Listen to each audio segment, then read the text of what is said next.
It will no longer be free to pollute. Here's the option I want to see on the table. Scrap your carbon tax. We say yes to a Made in Manitoba green plan without a carbon tax. The Liberal government announced its plan for a national carbon tax in October of 2016. There is no hiding from climate change. But now find themselves in a battle with several provinces. The deal was, and still is, this. Each jurisdiction must impose a carbon price of $25 per ton in 2019 and a plan to raise it by 2022. There was some trepidation, but not 2 months later, every province and territory signed on to it except Saskatchewan. Now is not the time.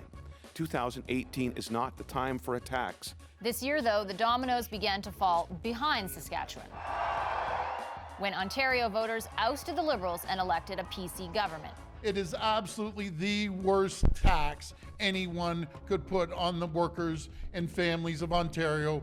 I'll tell you, that's done. The carbon tax is over. Suddenly, Ottawa faced a constitutional challenge from 2 provinces. Then, in October, Manitoba bailed on its carbon price commitment. We have no choice, in my estimation, but to stand up and say no. With opposition mounting, Ottawa dug in its heels. It's unfortunate to see that there are still politicians, conservative politicians specifically across the country, who still think pollution should be free.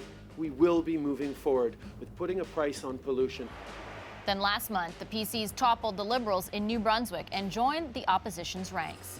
We will join other provinces like Saskatchewan and Ontario in asserting the rights of provinces to say no to a carbon tax.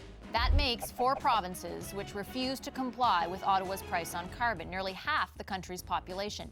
And don't forget Alberta, which is now threatening to pull its support too, unless the Trans Mountain Pipeline expansion gets built. Taking action to fight climate change is fundamentally important, but we've always said that it has to go hand in hand with ensuring economic strength and prosperity. That pipeline is right now under review, and it's unclear when or if it will get built.